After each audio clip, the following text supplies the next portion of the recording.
Hello everyone.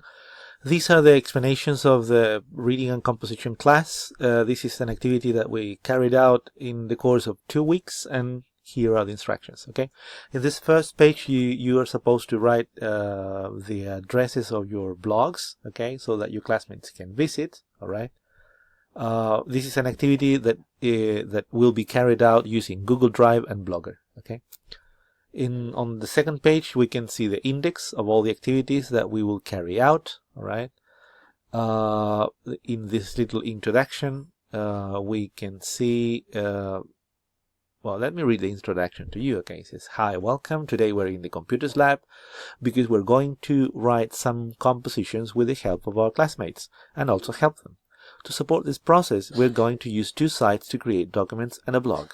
We will use Blogger and we will use Google Drive. All right. We will use Google Drive mostly for the process, okay, to write the texts, and then we will publish them in the blogs, and then we will visit the blogs. All right. We will develop 5 compositions. The first one is a descriptive composition. The second, it's 2 narrative compositions. Then third, an expositive composition, and finally, a reflection of all the process lived. All right. Let's go to the next one. This is the first activity, a descriptive composition, and it's very important that you follow these exact steps. Okay, first of all, choose a team of 3, 4, or 5 members and create a blog together. All right. Then each member of the team will find a picture that he or she would like to describe in order to begin the process. Save the link and the picture. Then one member of the team will create a document on Google Drive, and all the members will write their individual texts in the same document in order to observe what the other classmates are doing and receive and give help in the process. Okay, so in short, everybody will write their own texts and they will receive support from their classmates. Okay, so when you finish one text, you finish a draft, you would say, "Hey, I finished my draft. Could you please give me some feedback?" So your classmates of your team will go. You will be all in the same document, in the same Google Drive document, and so you will provide help. All right. When the text is ready, publish it in the blog, and then finally share the URL for the other teams to read your text. Okay. In this section, there is a little video tutorial about creating a blog. In case you don't know how to create a blog, it's quite simple. It's a very, very simple. And then this is some memory helper on the process, on the writing process. I try to summarize what we've seen in classes, and mostly the writing process consists of writing and rewriting. Okay, first we pay more attention to the first we pay more attention to the ideas that you write, and then we pay more attention to the form, which is the grammar and punctuation. All right. Second activity, it's narrative composition. The objective of this activity is writing 2 narrative texts. Let's go to the first one. Okay. The first activity will be writing a collaborative narration. Do you like rabbits? That's good, because this story is about rabbits. Okay. This diagram shows all the possible endings for the story. Okay. So what you have to do here is to divide the work. Well, first of all, decide an ending as a group. Okay. Divide the work and start writing the story. All right. There are some recommendations of the sections that I'm going to go to the previous slide. Okay, these are some recommendations. Let me activate the pointer. Okay, these are some recommendations. Okay, it's recommended that first you introduce the setting, or it means the place and the characters, and explain the situation. Then that you narrate your story using vivid details, using the transitions to show time and order, and finally explain how your story ends and add some reflections. All right. So, for example, let's say that well, all the situation starts when husband pays more attention to rabbits than to wife.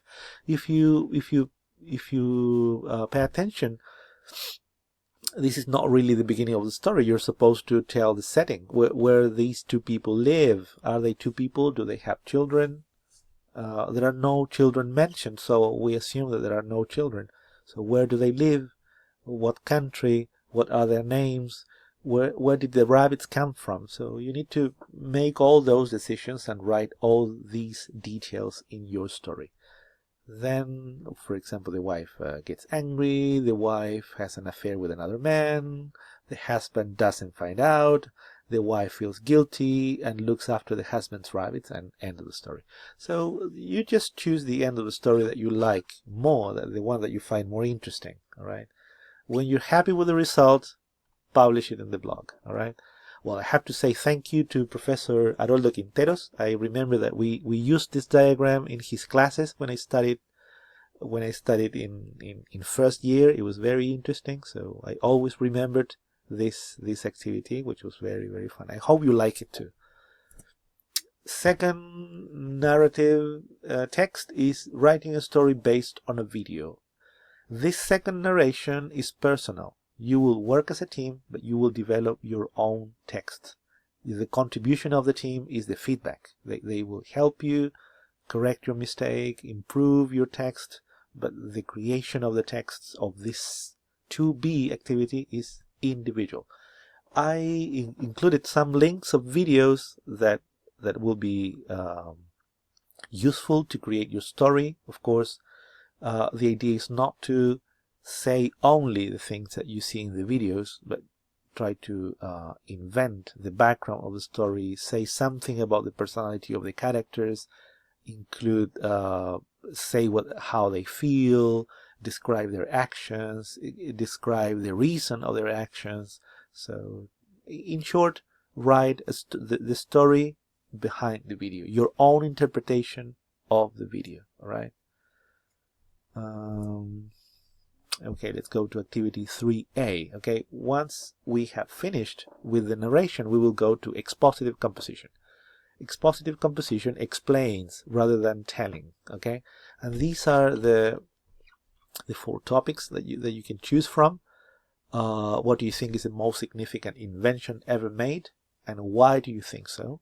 Or B, write a composition explaining how to study for a test. Very, very simple.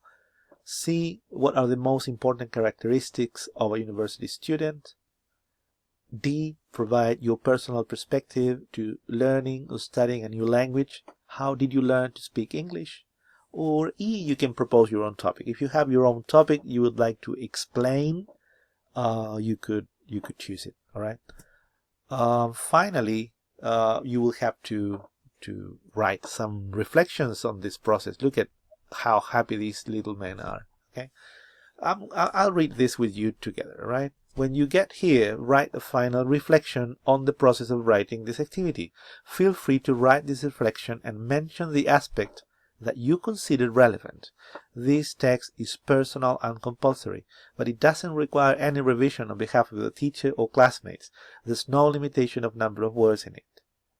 Write this directly on your blogs. All right. Some ideas of things you could mention in these reflections are mentioning the first and the last text and say what you learn, compare writing on paper with writing on a computer, indicate your opinion, of course. Write how you felt giving and receiving feedback, or consider your future challenges or improvements in your writing. Of course, we never learn everything, and there are always things we need to learn. So if you have self-criticism, you will discover that there are still things that everybody needs to learn, including myself. Okay, here is some extra material to help you. All right, the difference between revising and editing is always good to remember that it's not the same. First, we pay attention to how something sounds, to the ideas themselves, and then we pay attention to how something looks, to the spelling, to the punctuation, to the form. So first the content and then the form. Okay.